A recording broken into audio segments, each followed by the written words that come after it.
அனைவருக்கும் வணக்கம். இந்த பதிவில பார்த்தீங்கன்னா, நம்ம என்ன பார்க்க போறோம்னா, நம்மள்ட்ட வர கிளையண்ட்ஸ் வந்து அதிக பேர் கேட்கக்கூடிய ஒரு கேள்வி. "சார் 5ல குரு இருக்கு. கா காரகோ பாவனாஸ்தியா, குழந்தை பிறப்பு இருக்காதா?" அப்படின்னு நெறைய பேர் கேட்பாங்க. நல்லா புரிஞ்சுக்கோங்க. 5ல் குரு, காரகோ பாவனாஸ்தியா, குழந்தை பிறப்பு இருக்காதா? அப்படின்னு கேட்பாங்க. ஆனா அப்படிலாம் கிடையாதுங்க.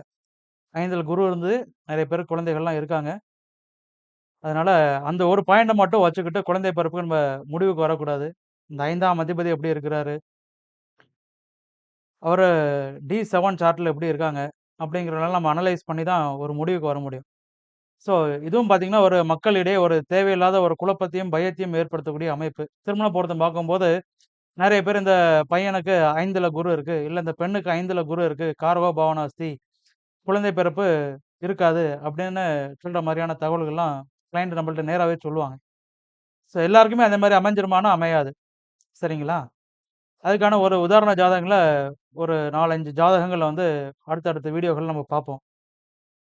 அது மாரி ஒரு உதாரண ஜாதகம் தான் இப்ப உங்களுக்கு டிஸ்ப்ளே ஆகும். இந்த ஜாதகத்துக்கு பார்த்தீங்க அப்டின்னா, கன்னி லக்னம்.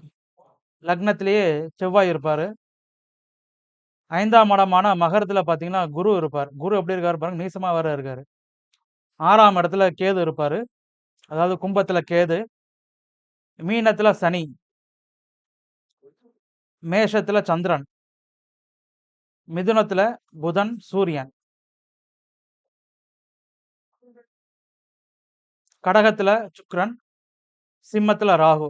இது பார்த்தீங்கன்னா, ராசி சக்கரத்தில இருக்கக்கூடிய கிரக அமைப்பு. இப்ப இந்த அமைப்புல பார்த்தீங்கன்னா, 5ல குரு இருக்க தான் செய்றாரு.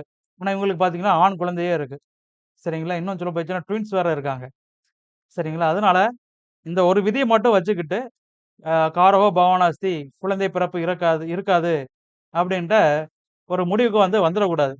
அதனால எப்பவுமே பார்த்தீங்கன்னா, தன்னோட ஜாதகத்தை சுய ஆய்வு செய்வதற்கு முன்னாடி ஒரு நல்ல ஜோசியர்ட்ட கேட்டு தெரிஞ்சுக்கிறது நல்லது. குறிப்பா இந்த திருமண பொருத்தம் பார்க்கும்போது, 5ல குரு இருக்கு. அதனால இவங்களுக்கு வந்து புத்திர தோஷம், காரகோ பவனாஸ்தி அப்படின்ட்டு ஜாதகத்த ஒதுக்க வேண்டாம். இதுலயும் பார்த்தீங்கன்னா, குழந்தைகள் இருக்கிற அமைப்புலாம் நல்லபடியாவே இருக்கும். அதனால இதே மாதிரி வரக்கூடிய எபிசோட்ஸ்ல கூட ஒரு 4, 5 உதாரண ஜாதகங்கள இதுல உங்களுக்கு குடுக்கலான்னு ஒரு அபிப்பிராயம் இருக்கு. பார்ப்போம். மீண்டும் ஒரு ஜோதிட தகவலுடன் உங்களை சந்திக்கிறேன். வாழ்க வளமுடன்.